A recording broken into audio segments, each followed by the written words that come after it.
Hi, everyone. Welcome back to another episode of the Crickellectuals Podcast, where we talk about everything related to Pakistan cricket. In this and the next few episodes, we're going to be talking about the Cricket World Cup, the T20 World Cup that's been taking place here in the United States and the West Indies, especially the first leg of the matches, because I live literally less than 10 minutes away from the ground or the park where the cricket stadium was built, the Eisenhower Park. Naturally, I was so excited when I heard about the World Cup coming here. Originally, they were talking about building a stadium in the Bronx in New York City, but then something fell through over there because the community members didn't want to share their field, didn't want to give up their field to the ICC and then lose access to it. They wanted to keep playing. So Nassau County officials stepped up, took the deal, and built a temporary stadium here in a park called Eisenhower Park. Now, there's a lot of confusion about this, and I think ICC intentionally contributed to a lot of this confusion. So I want to talk about just the Nassau County, New York City dynamic and some geographic realities to give you an understanding, if you're not from here, of what's the relationship between New York City and Nassau County and how are they connected, if they're one and the same or not. Because there was the way it was projected was that New York City and Nassau County is like the same thing and the Cricket World Cup is happening in New York City. That's how it was being portrayed. So I just want to clarify some of that in this episode.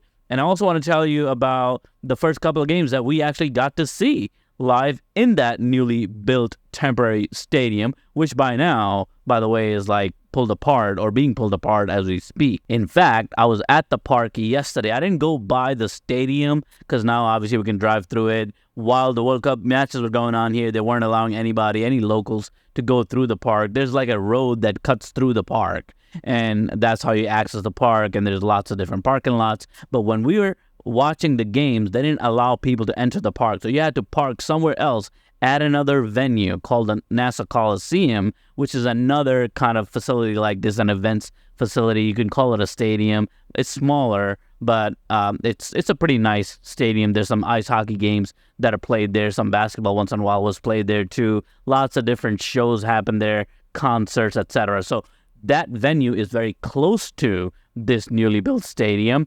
And they were using the parking for Nassau Coliseum as the parking for the World Cup. You would park there, and then you would either take a bus, like a shuttle, over to the stadium, or you would walk there. We walked there for both our games. So in any case, in this episode, I want to tell you about that experience a little bit also. So let's start, and let's talk about Nassau County, New York City, New York State, all this madness that no one seems to really be understanding. I live in Nassau County. In Nassau County, it's just a geographic region within a larger geographic region or area called Long Island, New York. Now, Long Island, New York, when I say Long Island, New York, in the United States, it is typically the custom, and so is everywhere else, I think, where you name the region and the state or province that it's in. So Long Island, New York means that Long Island is a region in the larger state of New York. New York State is a very big state. In the Pakistani terms, it would be like a province, like a big, giant province. Pakistan has 4 of those. The United States has 50 states. They have their own local governments and so on and so forth. But basically, Long Island is one geographic region within the larger state of New York.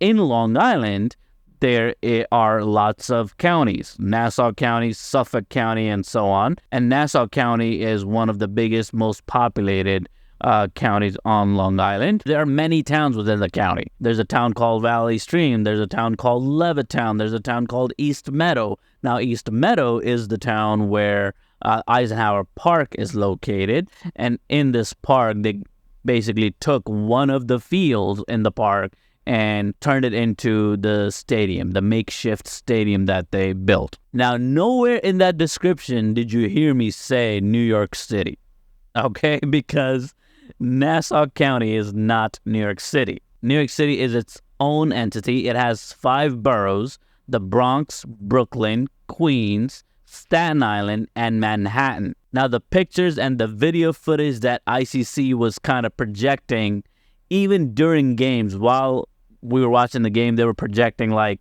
the buildings, the tall buildings that everybody associates with New York City.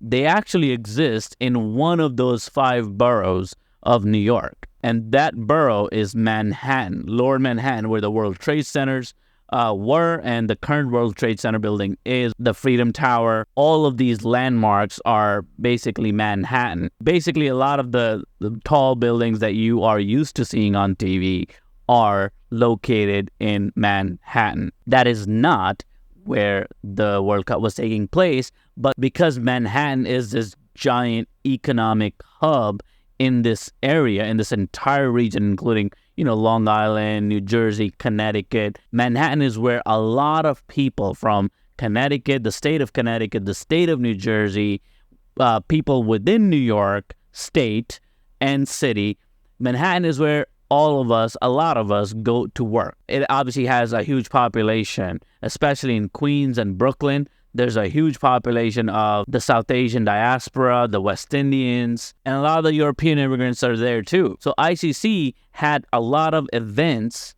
and meet and greets and stuff like that organized in Manhattan, I think for the reason that it is accessible from every other state around and has great transportation, taxis and trains from all other places go into Manhattan. So I guess when it came to picking a spot to actually market and publicize the World Cup, they picked Manhattan, which does make sense. There's no issues there. It was weird that they were showing you the Manhattan skyline, the tall buildings, while the games were being played, saying here in New York City, the weather is so good, blah, blah, blah, blah. But like, we, the locals, are thinking we don't live in New York City. We're like 25 to 30 miles away from New York City. And it's weird that you are equating the two in your conversation and your commentary.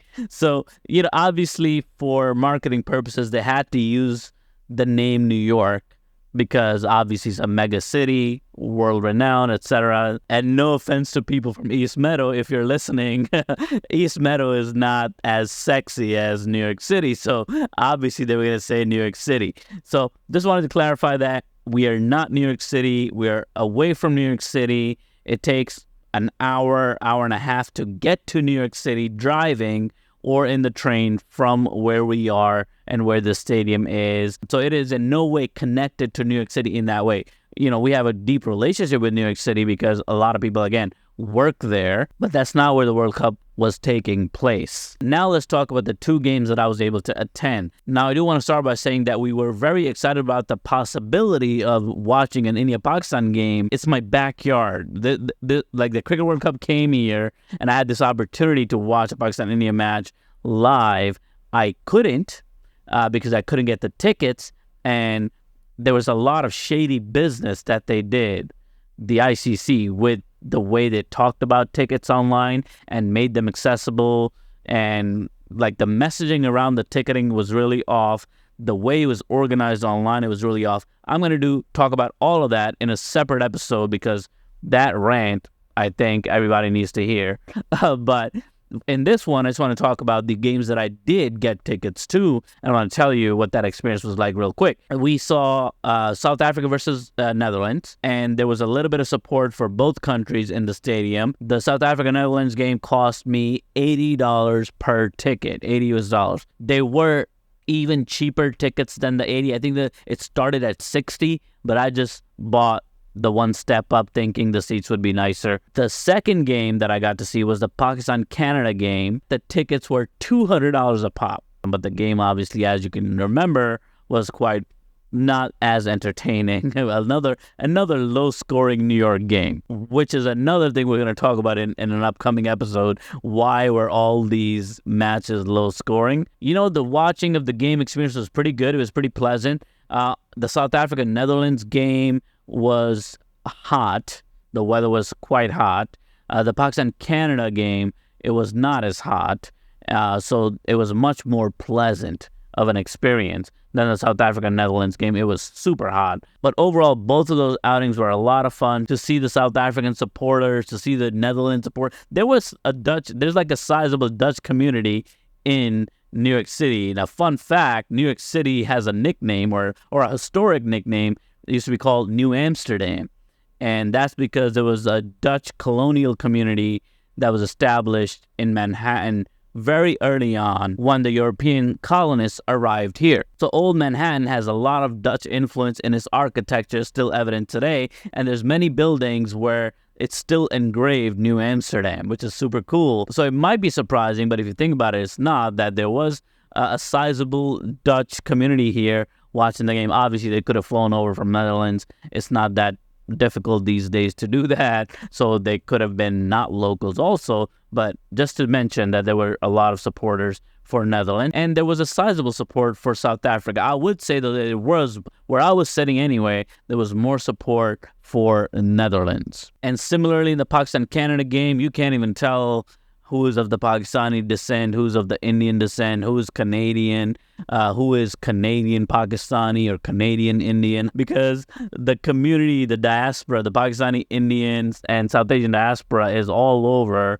on the eastern coast of both the United States and Canada. So there's a lot of support for both Canada and Pakistan. And it was really cool to see. And when Pakistan won that match, as is the custom, and one of our coaches got in trouble for complaining about this a long time ago, Mickey Arthur I'm talking about, there was Dil Dil Pakistan at the end. They saved Dil Dil Pakistan till the very end.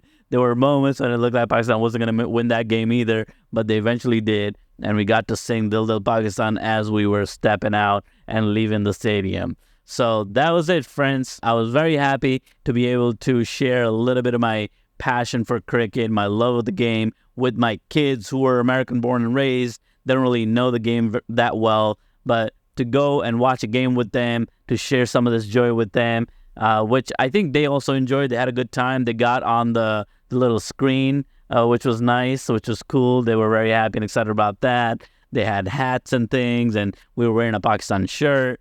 So that was super cool. I think it was a great experience, and I wanted to share a little bit of that with you today. So that's all for now, but definitely tune back in for the next episodes, because I'm going to be talking about how this event was organized. I feel like there was lots of missed opportunities. I don't think they did justice to the sport or the game of cricket in exposing the world, Americans, to the beautiful game of cricket. I really felt very disappointed by the effort that they made. I'm not saying they made no effort. They made a lot of effort, but I just felt like the decisions they made kind of defeat logic. So more on that in the next episode, and I'll see you in the next one. Peace.